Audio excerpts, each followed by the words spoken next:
အားလုံးပဲမင်္ဂလာပါရှင် YTT တင်တန်းကနေပြန်လည်ကြိုဆိုလိုက်ပါရယ်ဒီနေ့မှာတော့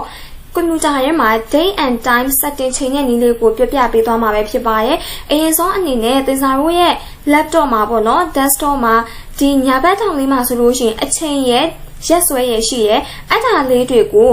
တကယ်လို့မှားနေခဲ့သည်ရှိတော့ day and time setting ချိန်နဲ့နည်းလေးကိုဒီနေ့ပြန်ပြင်တဲ့နည်းလေးကိုပြပြပေးသွားမှာပါအဲ့ဒီတော့အရင်ဆုံးအနေနဲ့သင်္စာတို့တွေက search bar လေးမှာ control panel ဆိုပြီးရိုက်ရှာလိုက်ပါမယ် CONTRO control panel လို့ရိုက်ရှာလိုက်တဲ့အခါမှာတွေ့ပြီဆိုလို့ရှိရင်တော့ကလစ်တစ်ချက်နှိပ်လိုက်ပါနှိပ်ပြီးသွားပြီဆိုရင် clock and region ဆိုတာလေးကိုကလစ်တစ်ချက်နှိပ်ပါမယ် day and time ပြင်မှာဖြစ်တဲ့အတွက်ကြောင့်မလို့သင်္စာတို့က set the time and date ဆိုတာလေးကိုတစ်ချက်နှိပ်ပါမယ်နှိပ်ပြီးသွားပြီဆိုရင်တော့ change day and time ဆိုတာလေးကိုထပ်နှိပ်ပါမယ်နှိပ်ပြီးသွားပြီဆိုရင်ဒီမှာတကယ်လို့ရက်တွေလရေခုနှစ်တွေမှားနေရဆိုရင်တော့ဒီကလင်ဒါလေးမှာကိုလိုချင်တဲ့ရက်ဒီနေ့ရက်ကိုတွားပြီးတော့အမှန်ကိုပြင်လို့ရပါတယ်ဟုတ်ပြီ date ကိုပြင်တဲ့နည်းလေးသိပြီဆိုတော့ time ကိုပြင်တဲ့နည်းလေးလေ့လာကြမယ် time ကိုပြင်တဲ့အခါမှာလည်းနာရီ minute second ဆက်လက်ပေးပြီးတော့မှားနေခဲ့သည်ရှိတော့ဒီမှာအတိုးအလျှော်လေးနဲ့ဒီလိုမျိုးလေးပြောင်းလို့ရတာပဲဖြစ်ပါတယ်အတိုးလျှော်လေးနဲ့တကယ်လို့ PM ဖြစ်နေတဲ့ AM ပြောင်းချင်တယ်ဆိုရင်လည်းအတိုးလျှော်လေးနဲ့ပြောင်းလို့ရပါတယ်ဟုတ်ပြီဒါဆိုရင်သင်္စာတို့က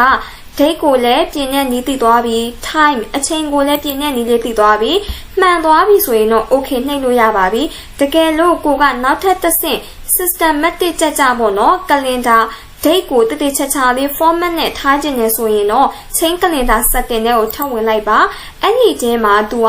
short date long date တွေပေးထားတယ်အခုသင်္စာက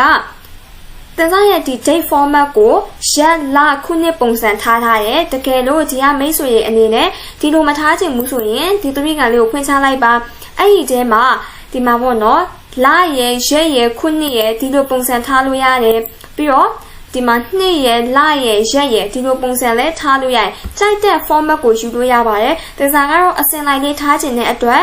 ရက်လခုနှစ်ဆိုတဲ့ပုံစံလေးကိုရွေးထားပါတယ်ဒါက short date ပုံစံလေးဒီမှာဆိုလဲ long date ပုံစံလေးပါတယ်ပေါ့နော်အခုသင်္စာတို့ပြောင်းလိုက်တဲ့ format ကိုသူက example အနေနဲ့အောက်မှာပြထားပါတယ် short date ဆိုရင်တော့22ရက် March လ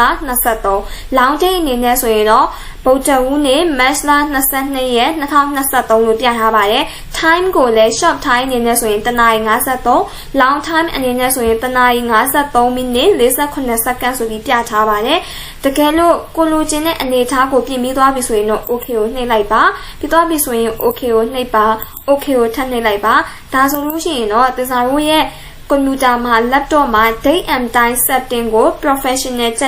ချိန်နဲ့နည်းလေးရောပုံမှန်ချိန်နဲ့နည်းလေးပါရသွားလိမ့်မယ်လို့ထင်ပါတယ်နောက်ထပ်ဗီဒီယိုတွေမှာအတူတူလေ့လာကြမယ်နော်